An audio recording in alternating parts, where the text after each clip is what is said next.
want to do this shoot that celebrates body diversity. We've got hair, we've got makeup, we've got women from all over New York coming. It's about the celebration of body shapes, sizes and abilities, and I'm pumped.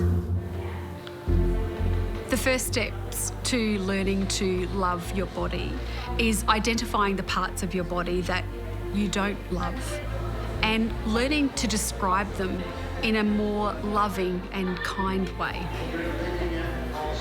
I could choose to hate my saggy breasts and my legs with cellulite,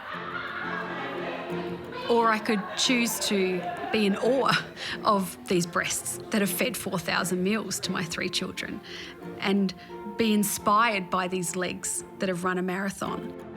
Were you shocked at the reaction that you got when you posted that before and after? I was. Here's this average working mum from Adelaide who's been able to create this incredible global movement. Hi, I'm Taryn Brumfitt. Привет, я Taryn Brumfitt. She's trying to stop women saying, oh, have you lost weight? You look great. All sort of photoshopped out of reality in magazines and billboards. She's actually trying from the ground up to change the way that women in the Western world are perceiving their body.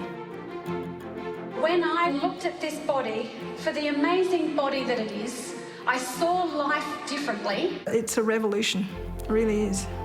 The lines on my face only serve to remind me that life is short and the bucket list is long.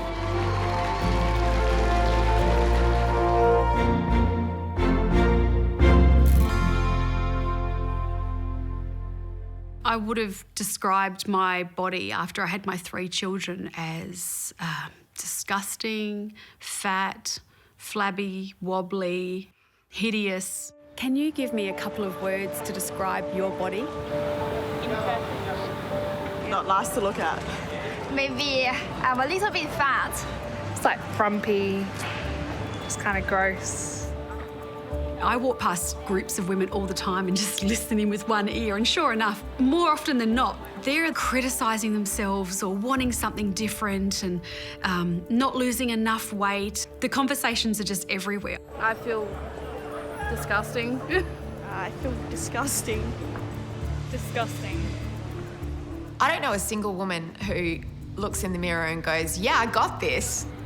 From the time we're really young, we're bombarded by images from the media, from social media, from all aspects of pop culture, that there is one type of body that's acceptable. For the 99% of us that don't have that body, you can't help but feel inadequate and like you're not enough.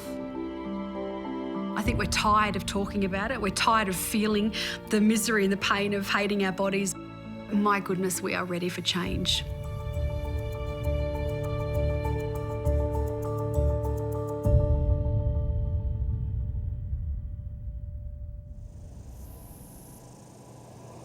We're on a road trip and we're heading out to regional Australia. We're doing 7 events in 7 days.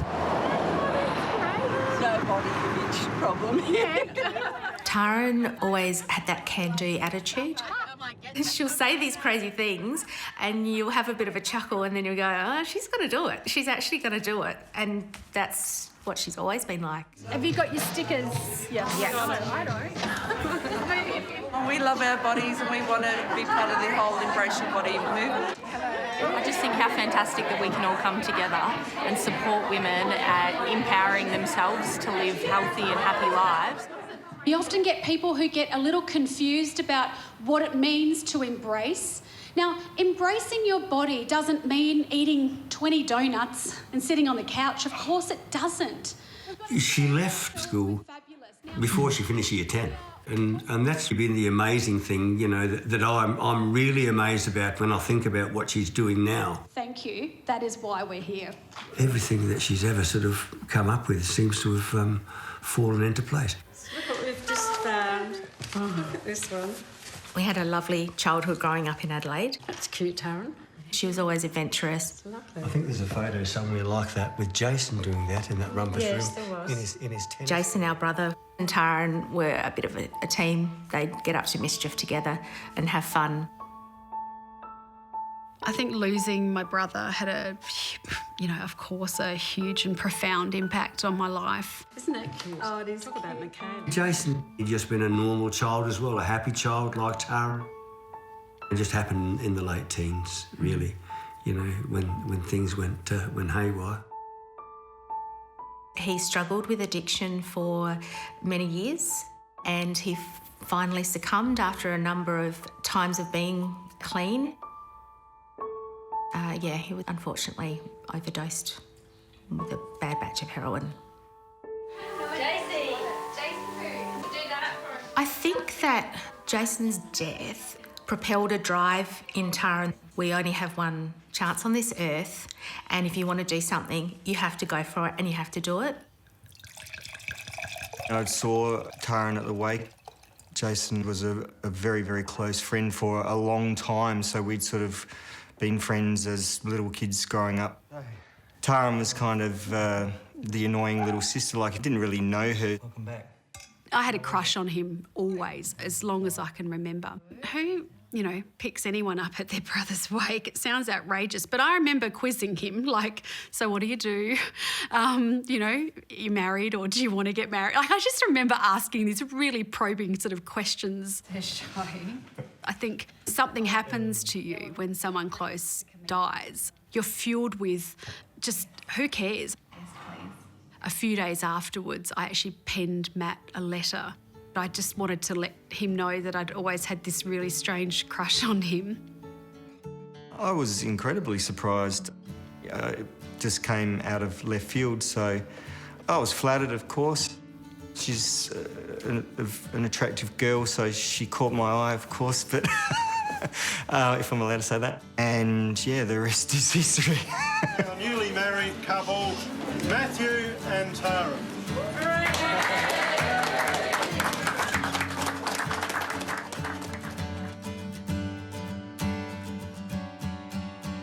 Eventually, Taryn became pregnant and, she adored being pregnant. I just remember her hands were always on her stomach and she just really enjoyed that time. To be pregnant, it was just glorious. But then after having birthed Oliver, I remember being in the shower and looking down at what had been this glorious bump that I'd loved so much, and it was this jelly belly mess. It's like, what? Hang on a second, put the brakes on, everybody. But I'd just given birth. I went back to loving and feeding Oliver and getting on with it. But it's where it all really began, was this hatred for my body began right there in that shower.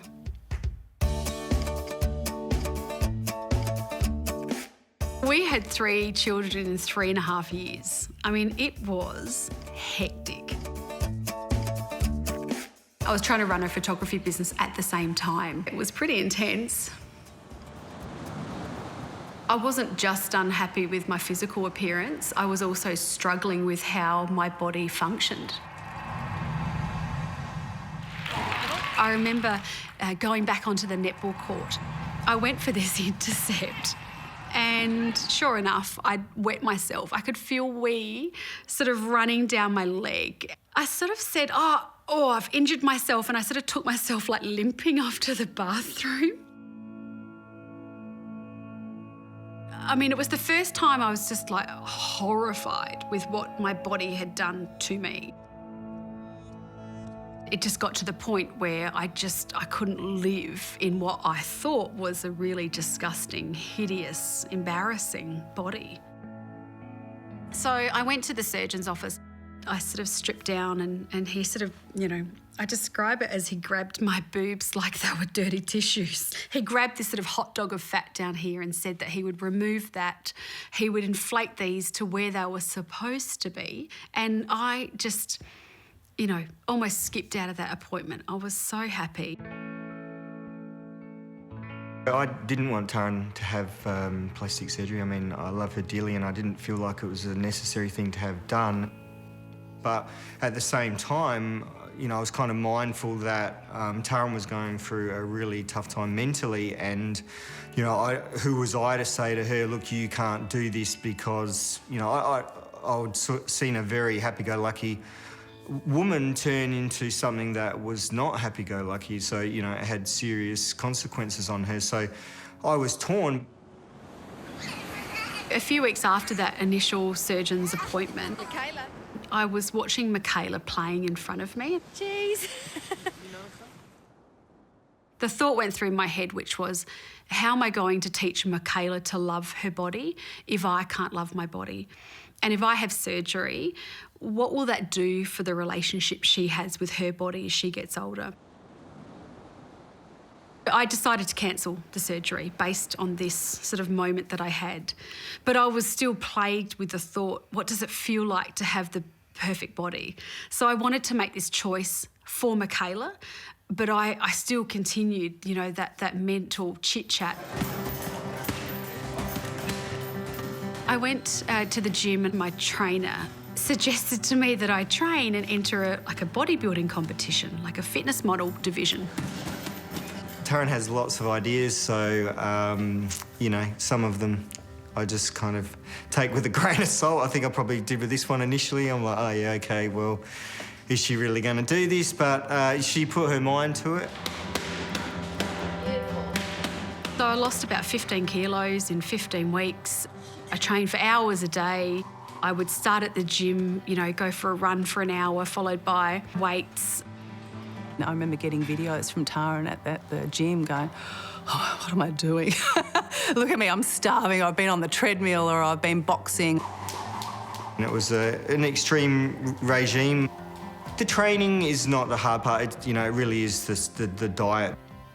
We might go down to the beach at Glenelg and have fish and chips, and yeah, Taryn would bring her little Tupperware container full of broccoli. And I mean, Taryn hates broccoli, but she ate a lot of it.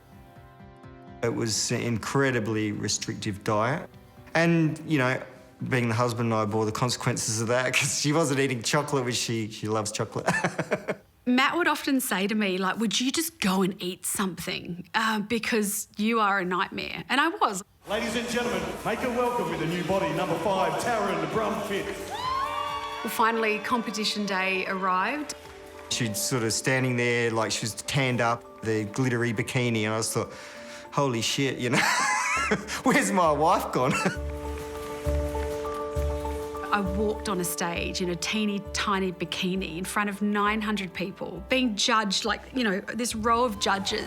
Taryn Brumfitt, ladies and gentlemen, great job, Taryn, congratulations. I remember walking from one side of the stage to the other, and my dad has, you know, this crazy silver fox hair. And out of 900 people, I saw Dad, and I'm thinking, what is my dad thinking, like, right now? What is he thinking of his daughter, you know, prancing around on stage? It was a bit out of whack with our thinking, I must say, you know, sort of, we didn't really like seeing her up on stage there, you know, with the skimpies on. OK, quarter turn to the right, please, ladies. I think something happened to me on that stage when all those judges were judging me just for my body.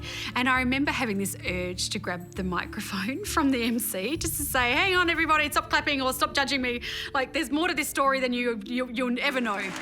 Ladies and gentlemen, you were absolutely spoiled. Keep the applause going as they file off stage. Thank you, ladies. The minute I got off stage, that was it for me. I was not doing what I had done for 15 weeks for another day. Even in that perfect bikini body, I still could find the flaws and the small amounts and pockets of fat, and there would always be something wrong or something to fix with that mindset.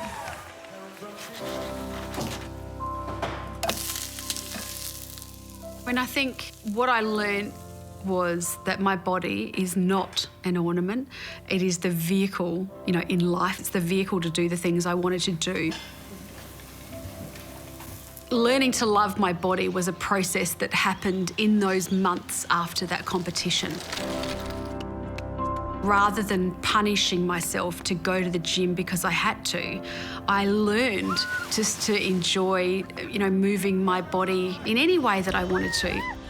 And the same with food. I found the joy in eating food. There was no good food, bad food, because it would mean that chocolate's bad. And I don't want to feel bad when I eat chocolate. I want to enjoy that, you know. I still trained, I still lift weights, I run, but it's just with a different mindset. It feels a lot freer. Taryn went to the showgrounds with a bunch of girls who were just about to compete in a bodybuilding competition. They were asking me, like, how do you love your body now when you've had that bikini body months ago and look at you now and you're happy? Like, they just couldn't reconcile that in their own heads. And that night she was in sort of home office working away on something. I said, oh, what's that? And she said, oh, you know, I was just sort of doing this to help some of the girls. I didn't really think anything of it. Taryn was often, you know, sort of working away on one thing or another in the evening when most people are relaxing. We often see before and after photographs where there's a woman before and she's overweight and she's deeply unhappy, and then she loses weight in the after and miraculously she's happy. I swapped my before and after around, so it was a non-traditional before and after. And I put it on social media. I think it was the next morning, I think she woke up and said, oh, you know, it's going nuts. And I'm like, you know, what's going nuts? And she's like, oh, you know, the before and after photo. I'm like, yeah, the before, what about it? And she's like, oh, well, I put it on Facebook. I'm like, you what? You put it on Facebook? The response to the before and after photograph, it was mind-boggling. It had over 100 million views. It went so viral. It was, you know, front page of Paris newspaper. I was doing live crosses to all parts of Europe. A Russian film crew came out and spent a couple of days with me and my family. How am I ever going to teach her to love her body? I still find it hard to wrap my head around the fact that there was such a media storm around the fact that a woman could love her body after. I was a little shocked, but not overly, because it's Taryn. She does things like that. I think it was more of a shock to Mum and Dad. I think it was actually quite a shock to Mum and Dad. It was hard to get used to seeing this photo everywhere, you know. And sometimes you looked at it and thought, oh, could you get another nicer photo than that? I was proud of her, but people started to say horrible things about her online. And I was like, oh, I'm not sure why, you know, maybe you should take that photo down. In the early days, the trolling was pretty intense. The fat, disgusting, ugly comments, I mean, I had them in the hundreds. I'd be lying if I said I didn't struggle with the concept that was out there. And that was driven home by some of the horrible things that people said. I think one comment was, you know, I'd do her in the first photo, but I'd need a couple of drinks to do her in the second one. You cannot engage with the trolls. I had to learn really early on that I would just have to be thick-skinned about some of the comments. I think the thing that has upset her the most is the accusations that she promotes obesity.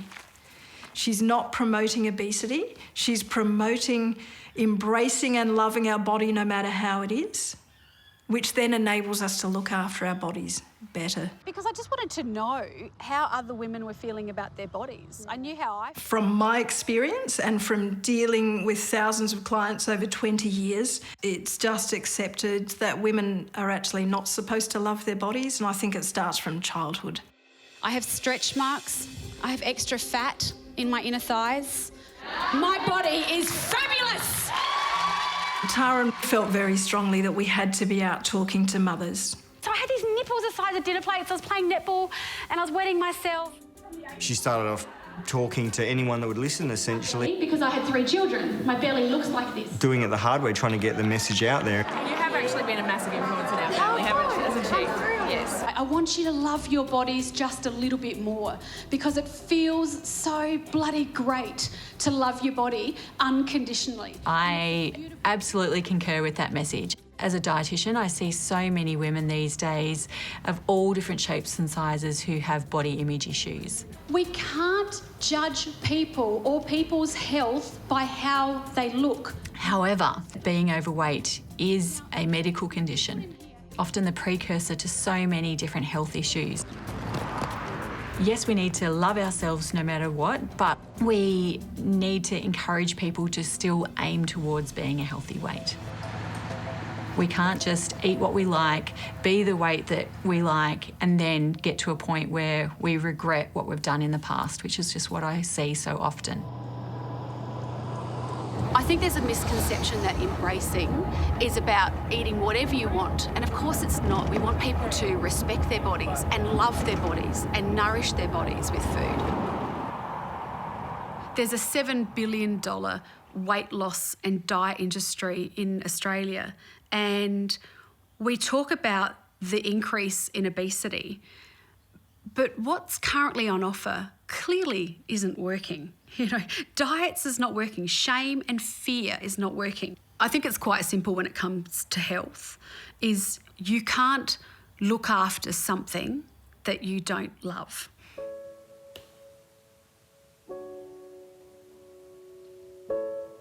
I received over 7,000 emails and messages from people sharing their stories about how they felt about their bodies. The stories were heartbreaking. I have a 4-year-old daughter and I've never swum with her because I don't want to wear a pair of bathers. I've not been intimate with my husband for 3 years because I think I look disgusting. He tells me he loves me, but I just can't bring myself to be naked in front of him. Some people just simply wanted to share their own story about body image. Other people were asking advice on how to love their body. And there was lots of messages also just saying, thank you. Sorry, I know I'm a complete stranger, but sometimes it's easier to say these things to a stranger. Thanks for listening.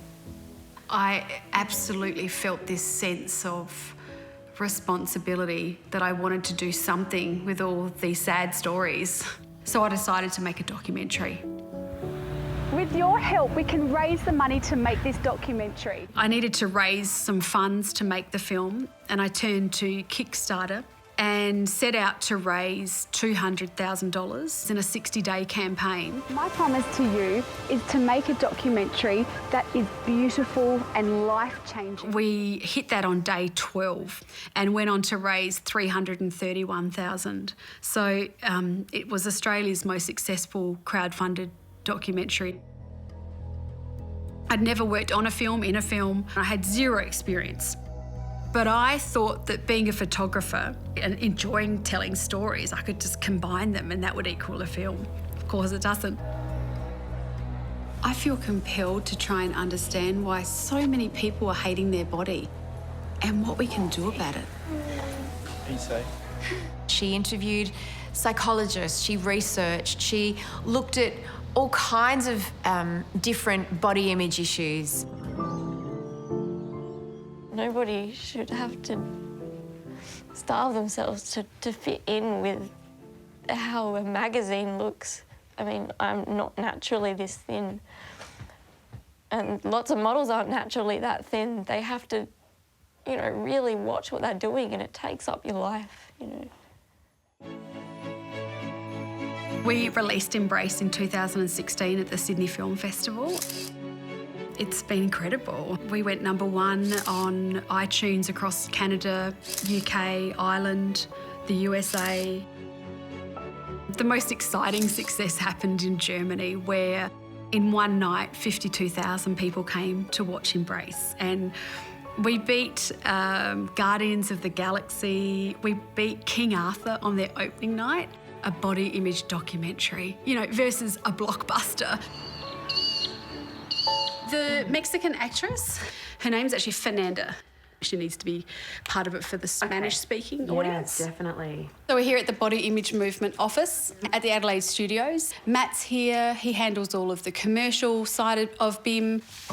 Look into that. As the movement started to grow, and I mean, it became a beast and it was just too much for Taryn to handle, I started getting involved because we needed to have some structure around it. I'm just waiting for a quote from the last printing agency. We've got a really small team of people. That works really well. And it's a real challenge to keep it going. Yeah, we had the 3. Everything that we've ever earned from the film, from a speaking gig, every dollar goes into body image movement. There's no profit at the end of the month. We were saying that to add in this for context. We personally put a huge amount of our own money into funding this passion project. Taryn's a creative force and, my role is more, try and make this sustainable. Is there someone over in the UK that we could put forward to be part of a show talking about fat shaming? And they were talking about... We're working on a documentary for kids, a song for kids in the classroom at school, just so kids can sing happy songs about their incredible bodies. After watching Embrace, I knew that I wanted to make contact with Taryn. We're both mothers from Adelaide and we both have a passion for helping other people. Teresa and I are pitching a TV show to networks and studios in the US. So we're incredibly excited about that. So I'm in the taxi on the way to our first big pitch meeting. We take certain topics like Hollywood's impact on body image or advertising to keep pushing this Embrace movement forward. I think it still can be a bit like, oh, she's a mum from Adelaide, but she's the leader of a global movement. That couldn't have gone any better. They love the concept, they love the film, they love the vision, and yeah, I'm so stoked.